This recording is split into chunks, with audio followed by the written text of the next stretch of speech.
মুক্তিযুদ্ধের যে ঘোষণাপত্র ছিল সেই ঘোষণাপত্রের বিরুদ্ধে একটা কু হচ্ছে ৭২ সংবিধান।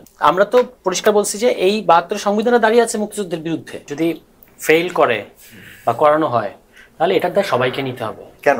এই ছাত্ররা এখানে ধরেন ইউনূস সাহেব শুরুতে যখন এসে বললেন যে এরা আমার নিয়োগকর্তা, এটা কোন জায়গা, এটা কিন্তু একটা আইডিয়া জায়গা থেকে বলেছেন। আইডিয়াটা হচ্ছে এটা তখন তো আপনারা কেউ বিরোধ না আমি বলি মানে আপনারা খুব খুশি হয়েছেন না, খুশির প্রশ্ন না। আপনাদের দৌরাত্ম্য চতুর্দিকে, আপনাদের দৌরাত্ম্য মন্ত্রণালয় থেকে শুরু করে সেখানে যেখানে যায় সব জায়গাতে ছাত্ররা মুখপাত্র, ছাত্ররা শক্তিশালী। ছাত্ররা তো এখনো পর্যন্ত তো আপনাদের এই যে আপনারা এখন সংসদে যাওয়ার জন্য প্রস্তুতি নিচ্ছেন, এখানে তো আপনারা কাউকে জিজ্ঞাসাও করেন না। আপনারা কিসের বদৌলতে এই সরকার আপনাদেরকে বিভিন্নভাবে প্রোটেকশন দিয়েছে? সবাই মনে করে আপনারা কিংস পার্টি। আমরা এটা অনেক মনে করে, মানে সবাই মনে করে না, অনেকে মনে করে কিংস পার্টির বিরুদ্ধে আমাদের বিরুদ্ধে যেভাবে ডিপ স্টেট কাজ করতেছে গত ৭-৮ মাস যাবত, পৃথিবীর ইতিহাসে কোন কিংস পার্টি বাই ডিফল্ট একটা ডিপ স্টেট প্রজেক্ট থাকে। কে কাজ করে আপনাদের বিরুদ্ধে? আপনি দেখবেন যে আমাদের বিরুদ্ধে এমন সব নিউজ, চোথা নিউজ সরবরাহ করা হয় পত্রিকায়। নিউজের বিষয়টা ভিন্ন, সরকারের পক্ষ থেকে খোলসা করে বলেন না। আমি সমস্যা হলো এখানে বলবেন, খোলসা করে বলবেন বাংলাদেশের নাগরিক দেশটাকে আমরা সুন্দর জায়গায় নিয়ে যাবো। এখন না সেনাবাহিনীর বিপক্ষে কাজ করতেছে, শুরুতে সেনাবাহিনী কাজ করতেছে, একে আসতে দিয়েছে না, কাজ করতে না পারে, এগুলো পরিষ্কার করে বলে। যেটা প্রশ্নটা ছিল একটা, তখন একটা জিনিস মনে করলাম, পরে আবার জিনিসটা ঘুরে গেল। মূল কথাটা হচ্ছে যে আমরা বলেছিলেন এর আগে যে আপনার ফেলিউর ব্যাপারে। আচ্ছা, ফেলিয়ারটা তো আর শুধু ছাত্রদের হবে না, এটা ন্যাশনাল ফেলিয়ার হবে। এবং কারা আপনি এই ছাত্ররা তো চেয়েছে যে রিফর্ম হোক, ছাত্ররা চেয়েছে যে একটা নতুন স্টেট হোক, কিন্তু যারা এটা হইতে দেয় না, এর মধ্যে রাজনৈতিক দল আছে, এর মধ্যে ডিপ স্টেট আছে, এর মধ্যে অন্যান্য অনেক পাওয়ারফুল গোষ্ঠী আছে, বা এই যে অলিগার্ক যাদের কথা আসতেছে, এরা আছে, এরা সবাই মিলে আসলে এই সিচুয়েশনের দায় নিতে হবে। শুধু ছাত্রদেরকে তো দায়ী করলে হবে না। এবং ছাত্ররা তো তাদের ভুলভ্রান্তি, কেউ ধরেন দুই একজন বিচ্ছিন্নভাবে দুই একটা খারাপ কাজে জড়িত হয়েছে, সেইটা ধরে তো আমরা পলিটিক্যাল প্রসেসকে বিতর্কিত করতে পারি না। তাদের চাওয়াটা তো খুব সিম্পল ছিল যে আমরা একটা নতুন ডেমোক্রেটিক কনস্টিটিউশন চাই বাংলাদেশের জন্য। এটা তো হইতে দিল না। হ্যাঁ, এবং এটা হইতে দিল না, আমাদেরকে বলা হয়েছে আমাদের এই দাবি নাকি একটা আবেগী দাবি। অথচ যারা ৭২ সংবিধানটা টিকিয়ে রাখতে চাইছে, এই টিকিয়ে রাখতে চাওয়ার পেছনে তারা যে সমস্ত যুক্তি দিচ্ছে ওইগুলো হচ্ছে আবেগী কথাবার্তা, মুক্তিযুদ্ধের এই সেই হ্যান। কিন্তু আমরা তো পরিষ্কার বলছি যে এই ৭২ সংবিধানে দাঁড়িয়ে আছে মুক্তিযুদ্ধের বিরুদ্ধে। ৭২ সংবিধানের যে অ্যারেঞ্জমেন্ট, সে এখানে যেভাবে যে এক ব্যক্তির হাতে ক্ষমতা নিচ্ছে, যেভাবে ডেমোক্রেসি ডেলিভার করে নাই, যেভাবে ইনস্টিটিউশন ধ্বংস করছে এবং মানে রাজনীতিটাকে নষ্ট করে ফেলছে, এইটা কি মুক্তিযুদ্ধের আকাঙ্ক্ষার সাথে যায় না? তো আমরা বলছি যে আপনি একটা ডেমোক্রেটিক কনস্টিটিউশন করবেন যেখানে মৌলিক অধিকার সমুন্নত থাকবে, যেখানে লুটপাট করা যাবে না, এরকম একটা অর্থনীতি থাকবে, যেখানে একটা সামাজিক সৌহার্দ্য থাকবে। এগুলো যদি আপনি করতে পারেন তাহলে এটা তো মুক্তিযুদ্ধেরই রিফ্লেকশন, তাই না? কিন্তু এই যে ৭২ সংবিধান, এটা আমরা মুক্তিযুদ্ধের মধ্যে অর্জন করছি, তো পয়লা কথা বলেন না কেন? পয়লা কথা হচ্ছে যে আপনি মুক্তিযুদ্ধের যে ঘোষণাপত্র ছিল সেই ঘোষণাপত্রের বিরুদ্ধে একটা কু হচ্ছে ৭২ সংবিধান। ঘোষণাপত্রটা কিন্তু আপনি পরবর্তীতে কমপ্লিট করেন নাই। এবং যারা এই গণপরিষদটা তখন করছিল তাদের তো এটা করার ম্যান্ডেট ছিল না। এগুলো তো অনেক ওয়েল স্টাবলিশ তর্ক, আমি আর যাইতে চাই না। এখন আমার কথা হচ্ছে যে গণ অভ্যুত্থানের পরে আমরা দাবিটা করছি, কিন্তু এমনিতেই একটা দেশে, এটা পৃথিবীতে যারা সংবিধান বিশেষজ্ঞ অনেকে বলছেন যে 19 বছর পরই আপনার চেক করা উচিত যে আপনার সংবিধান ঠিক আছে কিনা। সেখানে একটা এই সংবিধানের ব্যাপারে যদি আমরা একটা নতুন সংবিধানের দাবি বাংলাদেশের জনগণ তোলে, এটা করা যাবে না। আর এখন তো গণ অভ্যুত্থান ঘটে গেছে, যার মধ্যে দিয়ে সংবিধান আসলে কিন্তু এই সংবিধানের বিরুদ্ধেই কিন্তু এই গণ অভ্যুত্থান, শুধু শেখ হাসিনার বিরুদ্ধে না। এখন আপনি এটা করতে দিবেন না। কিন্তু আমি এই পর্বে শুধু একটু একটা উদাহরণ দিই। বিএনপির কিন্তু যখন প্রয়োজন হয়েছে তখন তারা একজন ব্যক্তির জন্য সংবিধান সংশোধনী করেছে 3 বার। একবার হচ্ছে সাত্তার সাহেব উপরাষ্ট্রপতি পদে থেকে রাষ্ট্রপতি পদে নির্বাচন করবেন, এবং ওইটা কিন্তু ছিল বেগম খালেদা জিয়া যেন নির্বাচনে অংশগ্রহণ করতে না পারেন সেইটার একটা অ্যাটেম্পট।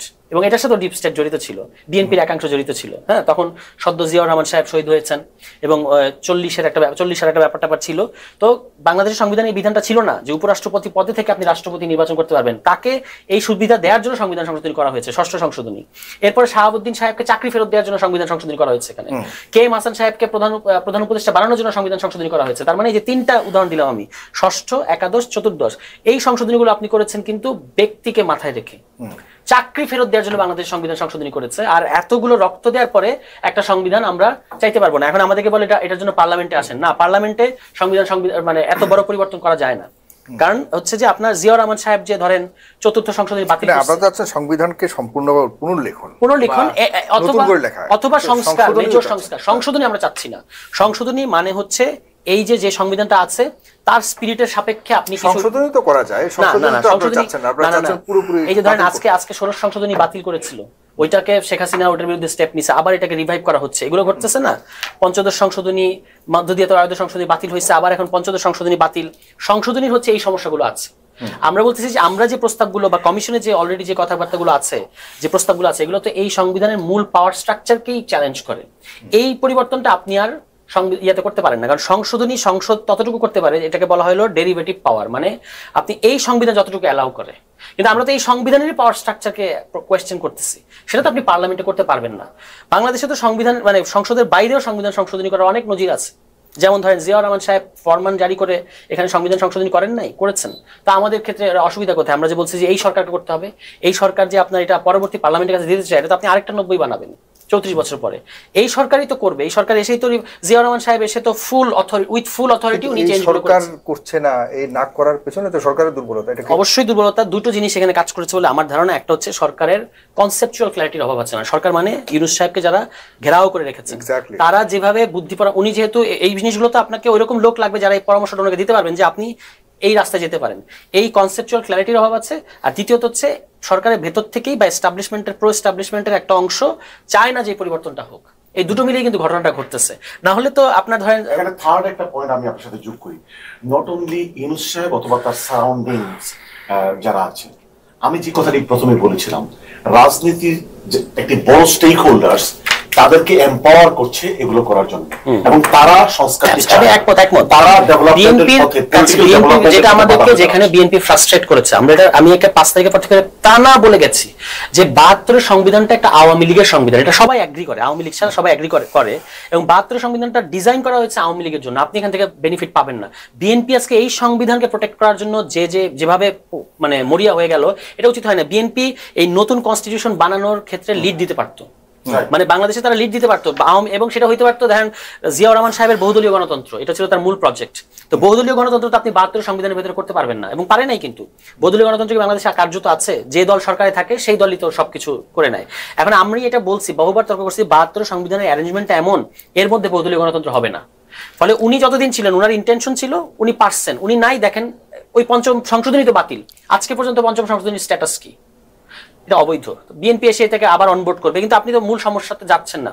বহুদলীয় গণতন্ত্রের জন্য লাগবে বহুদলীয় গণতন্ত্রকে সাপোর্ট করে এই ধরনের একটা কনস্টিটিউশন, সেই ধরনের পাওয়ার স্ট্রাকচার। এটা তো এই কনস্টিটিউশন এলাও করে না। তো বিএনপি তো ইতিহাসে পায়োনিয়ার হতে পারতো যে যে বাংলাদেশের জন্য একটা নতুন ডেমোক্রেটিক কনস্টিটিউশন। আমরা যেটা বলছি যে এই খেলার নিয়ম অর্থাৎ এই সংবিধান এবং এই খেলার মাঠ বিএনপির জন্য না, আমাদের কারোর জন্য না, এটা হচ্ছে আওয়ামী লীগের জন্য করা। তাহলে আপনি করবেন হচ্ছে যে একটা নতুন ধরনের নিয়ম এবং নতুন ধরনের খেলার মাঠে আপনাকে যেতে হবে। এই খেলার মাঠে খেললে এখানে আওয়ামী লীগ হবে কমিটির টিম, এবং এই অ্যারেঞ্জমেন্টটা কিন্তু বিএনপির জন্য এটা মানে জাস্ট হচ্ছে সে কিন্তু এটার যে ভাবাদর্শিক যে ক্ষমতাটা আছে সংবিধানে, এটার সাপোর্ট কিন্তু বিএনপি পায় না।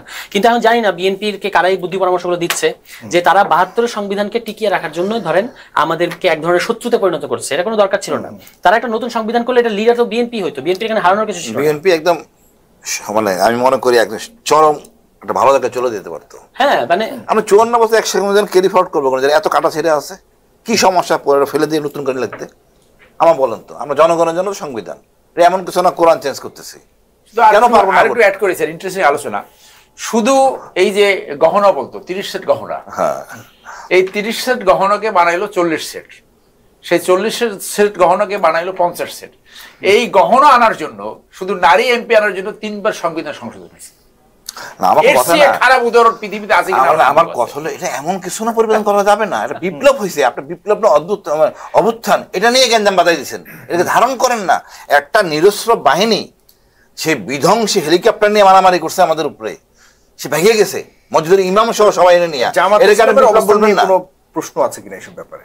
শুধুমাত্র কি বিএনপিরই এই অনীহা বা অনিচ্ছা?